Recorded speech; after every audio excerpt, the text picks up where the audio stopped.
Salut à tous, j'espère que vous allez bien. On se retrouve aujourd'hui pour une visite de Paris un petit peu particulière, vous l'avez peut-être remarqué dans le titre. J'étais partie au départ dans le 19e arrondissement vous faire découvrir un Paris un petit peu différent. Un Paris vert notamment, et quoi de mieux comme cimetière que le cimetière du Père-Lachaise, un cimetière très empreint de nature.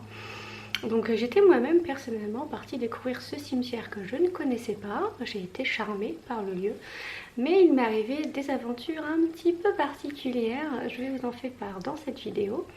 Donc que vous croyez ou non au paranormal ou aux choses étranges, libre à vous de vous faire votre propre opinion.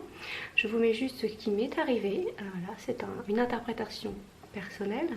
Voilà, je suis déjà férue de paranormal et de choses étranges, donc ma foi je n'étais pas très étonnée d'entendre parler dans mon oreille et encore moins d'enregistrer une voix, même si c'était la première fois sur ce type d'appareil. Donc voilà, libre vous de me dire ce que vous en pensez dans les commentaires, si vous entendez autre chose, parce que voilà, ça peut arriver aussi que vous entendiez autre chose que moi je n'ai pas entendu. Mis à part ces aventures, ce cimetière mérite le détour, pour les tombes connues certainement, pour les tombes moins connues, parce que ma foi il y a quand même des petites pépites, des beaux monuments architecturaux, c'est un vrai pan d'histoire dans ce cimetière. Donc historiquement, ça vaut vraiment le détour.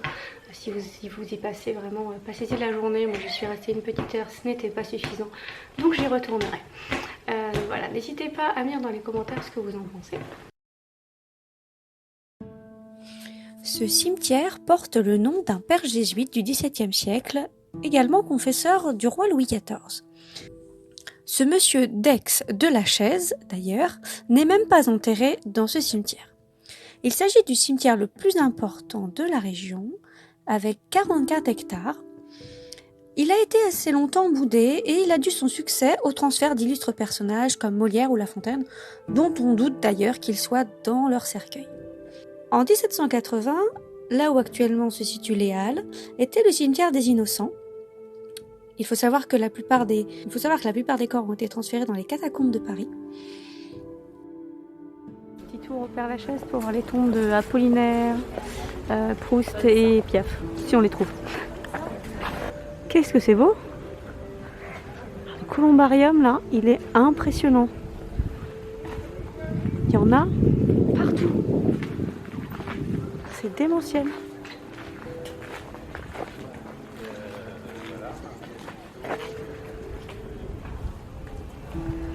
Alors, ces tombes là, elles sont toutes recouverte de mousse, ça donne une atmosphère très particulière.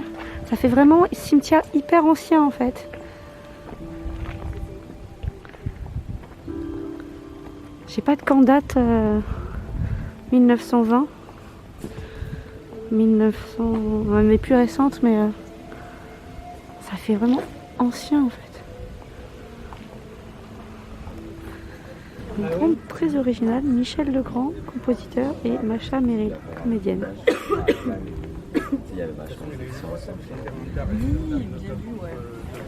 Et une atmosphère vraiment particulière. C'est des monuments, regarde ça. Oh, qu'est-ce que c'est magnifique!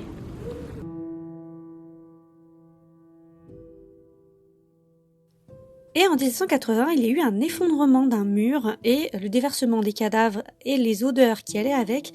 Donc cette scène d'horreur a poussé les Parisiens et les préfets à mettre hors de Paris donc les cimetières. Donc le cimetière des Innocents a été transféré dans les catacombes et on a ouvert donc ce cimetière dans les jardins de ce père jésuite. Et en mai 1804, la première tombe était celle d'une petite fille de 5 ans qui s'appelait Adélaïde.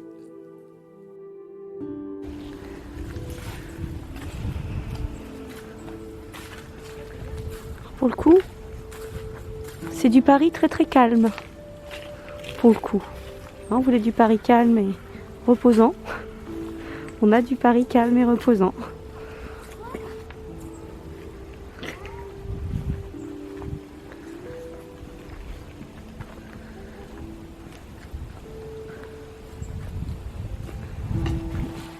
Il y a des architectures très étonnantes. Là, on a carrément un buste de femme. C'est la tombe de Marie Martelot. Je ne sais pas si c'est la femme en question qui est sculptée, je ne sais pas.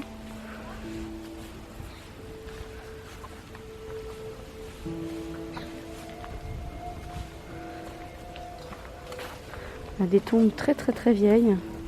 C'est même pas si... Il n'y a même pas de date dessus. Là, on voit même plus rien. Ah si, tout petit bout.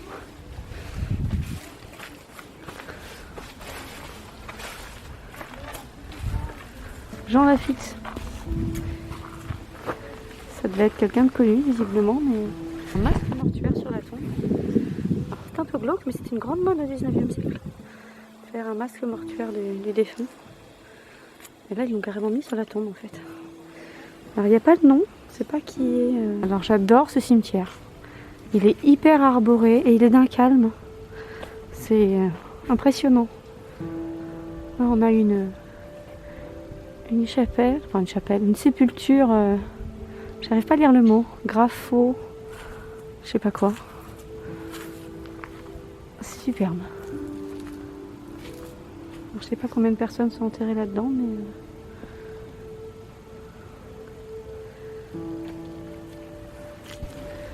Il y a une sculpture de femme endormie là-haut.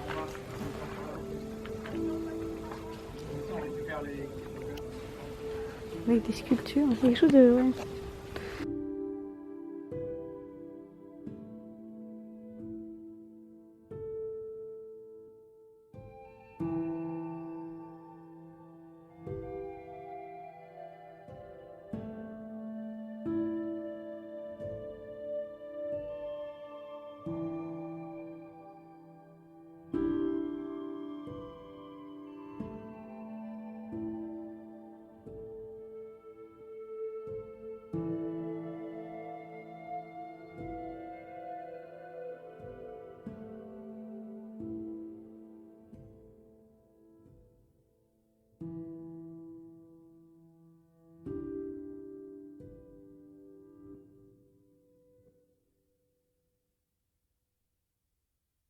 Celle-là, elle est belle.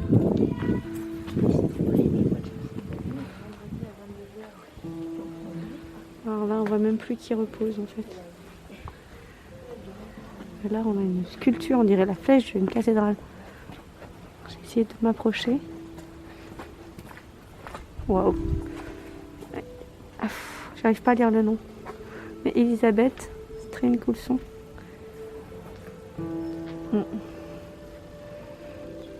Impressionnant. Il y a une grande colonnade là-bas aussi. Là, c'est carrément encore une chapelle, quoi. C'est gigantesque.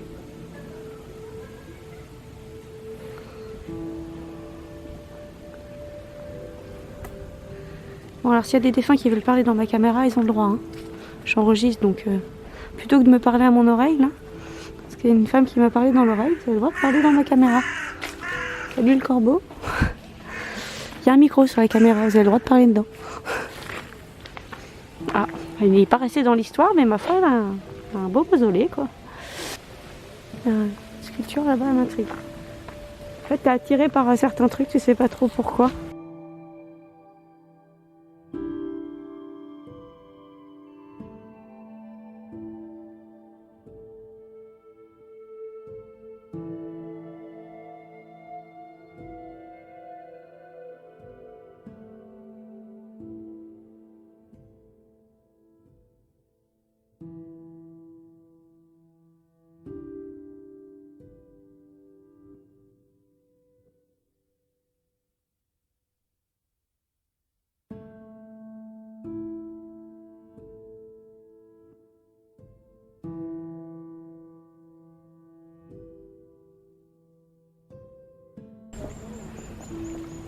Là, on est une sorte de place. La statue là-bas m'intrigue. Je peux aller voir cette statue. Oh là là. Elles sont anciennes celles-là. Hein. On est au 18e siècle. 18e siècle. Cette sculpture est superbe. Quelle tristesse. On est au début du 20e là. Donc là, c'est la part une partie ancienne, en tout cas très ancienne. On va y faire un tour. On a encore un monument là devant. C'est fou.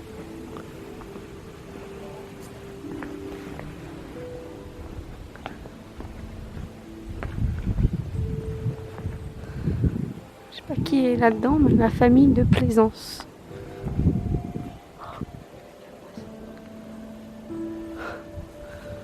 Je sais même pas où elle est, tellement il y en a. Ouais, elle était peut-être connue, mais on monte, on descend.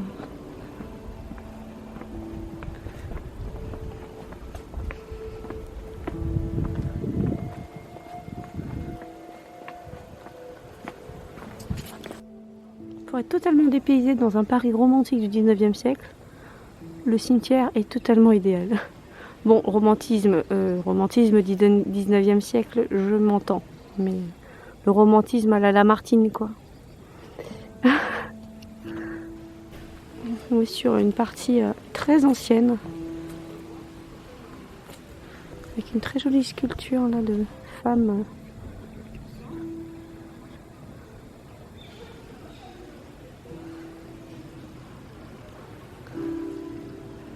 Ouais, François Champollion. En 1790, est-ce que ce serait la tombe de Champollion? Bah, ma foi, l'idée de l'obélisque, ça peut avoir un rapport, mais on est encore sur une partie très ancienne.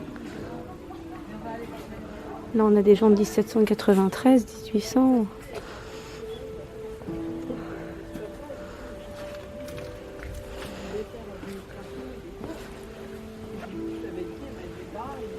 Trop joli.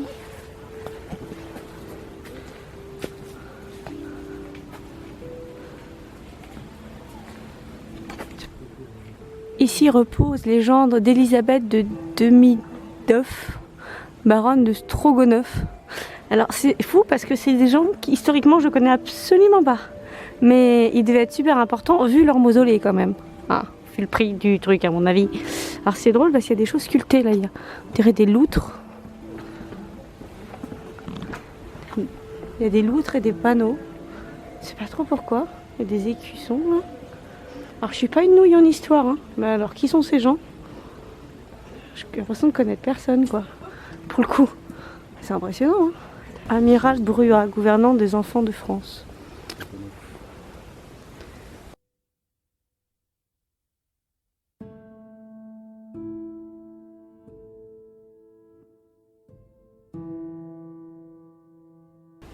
J'aime beaucoup celle-là. Alors là, c'est tout à fait cocasse. C'est une tombe en forme de pyramide. Daniel Boisjoux-Cordier, compagnon de la Libération. Ludwig Born, il a une belle tombe aussi. Francfort, mort à Paris, 1857. Il a une belle tombe. Encore un gros monument. Là.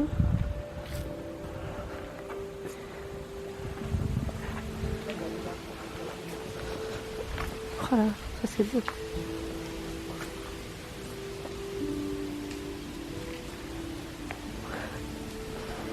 Waouh!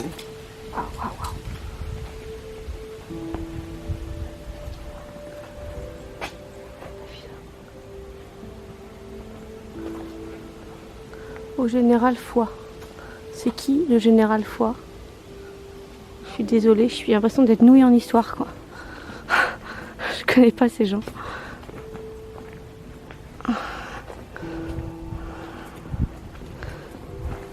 Combien de temps on sera en fait?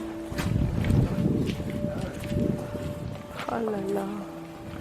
Sépulture du prince de Valaquie, Georges de Bibesco et de la princesse Bibesco. Mais c'est qui ces gens? Pourquoi je ne connais pas? Prince de Valaquie. C'est quoi? C'est une région? C'est un pays? C'est quoi cette...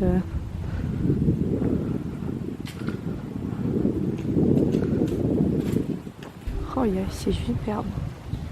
On a vu des gens faire des dessins de tombes. C'est original. Celle-là, elle est très vieille. 1820.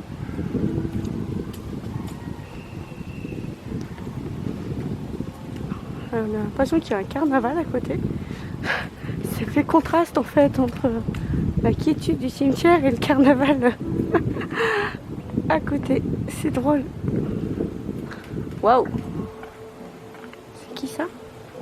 C'est dommage, on n'arrive pas à lire. Vous entendez le carnaval à l'autre bout là? Ça fait bizarre. Ah, il y a encore une pyramide là-bas.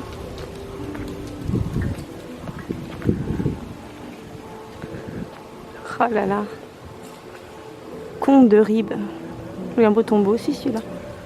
Sépulture des familles. Caron de la rue.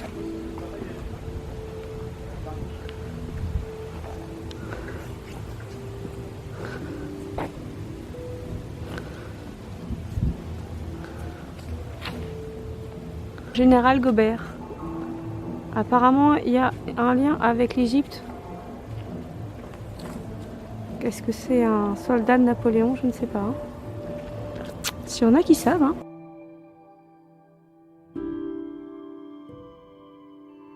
Ah, j'aime bien. Digne de son père. Ça veut dire quoi, ça? L'homme le plus vertueux que j'ai connu. Testament de Napoléon. Ah ouais.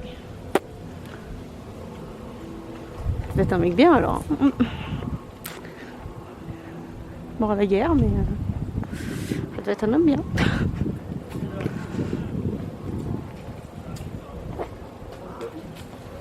Bon, qui a priori est connu.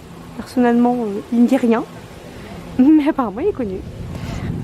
Donc là, il n'y a que des napoléoniens en fait. On est dans la partie Napoléon. Quoi. Partie Napoléon. Quoi.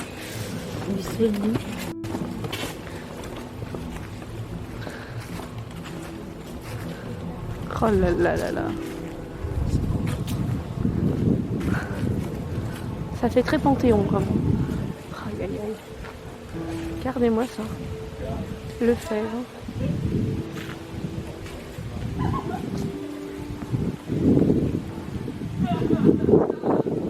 Le général Ruti. Bon, ça devait être un napoléonien encore celui-là. Personnellement, je le connaissais.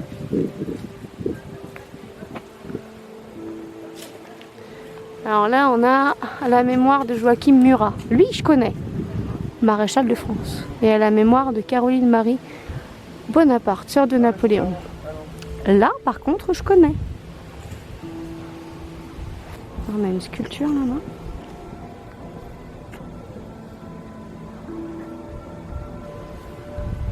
On a encore des obélisques. On est vraiment dans un coin où il y a beaucoup de références à Napoléon et aux batailles colonelles de la... Non, c'est le maréchal Suchet. Bon, je connais pas plus que ça, mais ça doit avoir un rapport avec Napoléon. Il y a beaucoup de Lefebvre. Hein. Je sais pas qui était Lefebvre à Paris à cette époque-là, mais il y en a beaucoup.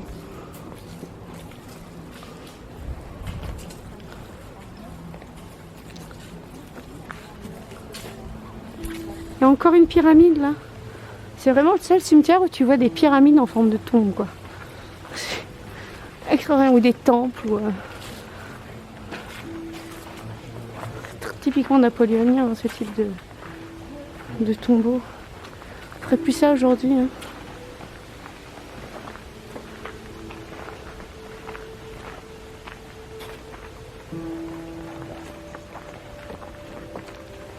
Il y a beaucoup de tombes chinoises.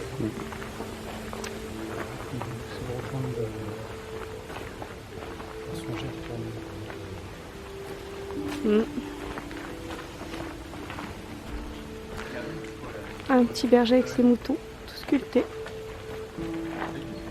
Il a l'air d'avoir un bon paquet de gens derrière. D'une famille d'Avilliers.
aussi la tombe de Zénobé Graham, l'inventeur de la dynamo.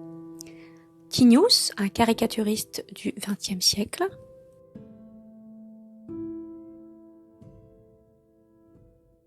Franck Alamo, un chanteur du XXe siècle.